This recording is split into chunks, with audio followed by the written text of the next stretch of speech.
আসসালামু আলাইকুম। আজকে রেসিপিতে স্বাগতম জানাচ্ছি। আজকে ঝটপট একটি তরকারি রেসিপি নিয়ে চলে আসলাম।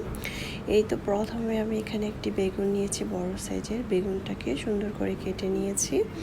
তারপরে আমি এখানে মশলা তৈরি করে নেব। হলুদ, মরিচ, তারপরে ধনিয়া এবং জিরা দিয়ে এটাকে আমি পানি দিয়ে গুলিয়ে রাখবো, তাহলে এটা বাটা মশলার মতো লাগবে। তো হলুদ দিয়েছি হাফ টেবিল চামচ, মরিচের গুঁড়া 1 টেবিল চামচ, ধনিয়ার গুঁড়া হাফ টেবিল চামচ, জিরার গুঁড়া 1 টেবিল চামচ, লবণ দিয়ে দিলাম পরিমাণ মতো।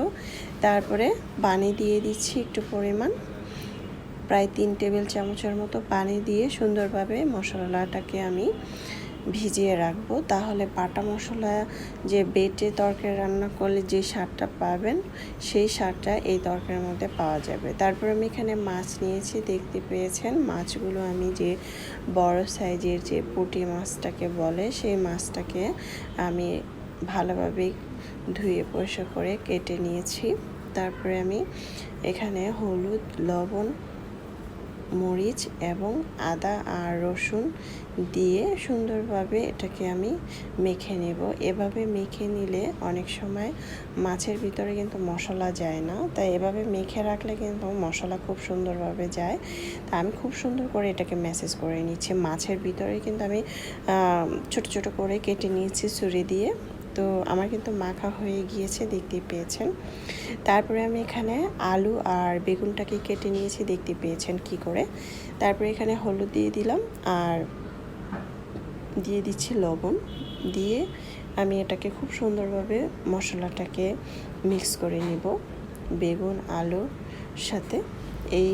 এটা আমি খুব সুন্দর করে ভেজে নেব। এ পর্যায়ে চুলার মধ্যে তেল বসিয়ে দিয়েছি আগে থেকে আধা কাপ। তেলটা হালকা গরম হলে প্রথমে আমি মাছটাকে ভেজে নেব। মাছটাকে দিয়ে দিচ্ছি। তো দেখতেই পাচ্ছেন মাছটার ভিতরে কিন্তু মশলাটা খুব সুন্দরভাবে গিয়েছে। মাছটাকে আমি এখন এপাশ ওপাশ করে ভেজে নেব।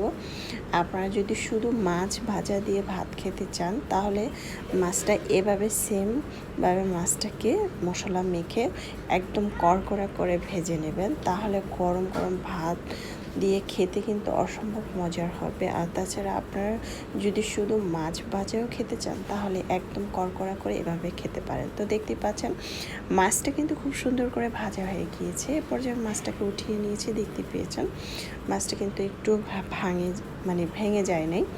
তারপর আমি এখানে বেগুনটা ভেজে নেব। বেগুনটা আমি হালকা করে ভেজে নেব। বেগুন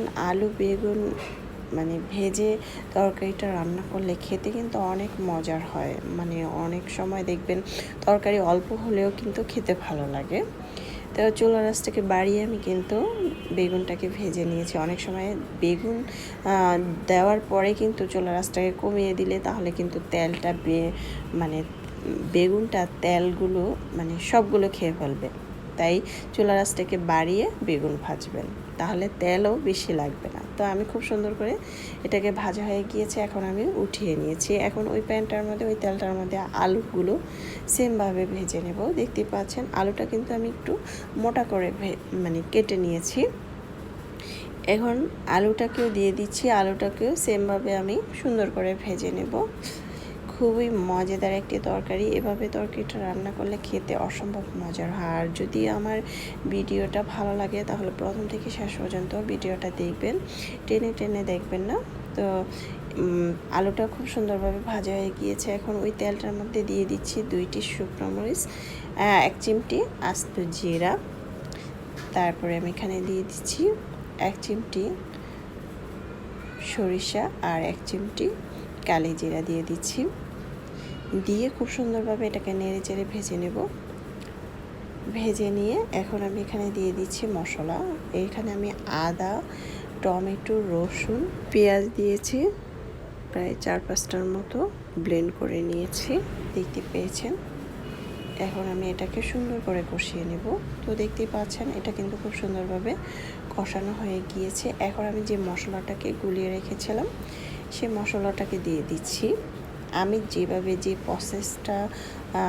যে প্রসেসে রান্না করলাম, এই প্রসেসে কিন্তু আপনারা রান্না করে খেয়ে দেখতে পারেন। খুবই অসাধারণ লেগেছিল রান্নাটা। তো আমার কিন্তু খুব সুন্দরভাবে কষানো হয়ে গিয়েছে। এখন আমি এ পর্যায়ে দিয়ে দিলাম বেগুনগুলো আমি কিন্তু মশলার মধ্যে এখানে পানি দিয়ে পানিটাকে বলক এনে রেখেছিলাম। তো সেই পানিটার মধ্যেই কিন্তু আমি দিয়ে দিলাম বেগুনগুলো। তো দেখতে পাচ্ছেন আমি ঢাকনা দিয়ে ঢেকে রেখেছিলাম 2 মিনিট চুলার আঁচটাকে বাড়িয়ে। আমার তরকারিটা কিন্তু হয়ে গিয়েছে। এখন আমি ধনেপাতা কুচি দিয়ে উঠিয়ে ফেলবো।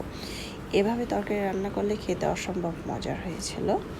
আপনারা চাইলে এটা এভাবে ট্রাই করতে পারেন। আশা করছি রেসিপিটি ভালো লেগেছে। ভালো লাগলে অবশ্যই চ্যানেলটা সাবস্ক্রাইব করে লাইক দিয়ে পাশে থাকবেন। দর্শক বেশি বেশি ভালো থাকবেন, খাবার কখনো অপচয় করবেন না। আমরা কিন্তু চাইলে এক এক দিন এক এক রকম করে রান্না করে খেতে পারি। এভাবে রান্না করলে প্লেটে আর ভাত থাকবে না, মানে পাতিলে আর ভাত থাকবে না, পেটটা ভরে সেদিন ভাত খেয়ে নেবেন। খুবই মজার হয়েছিল, চাইলে ট্রাই করতে পারেন। আল্লাহ হাফিজ।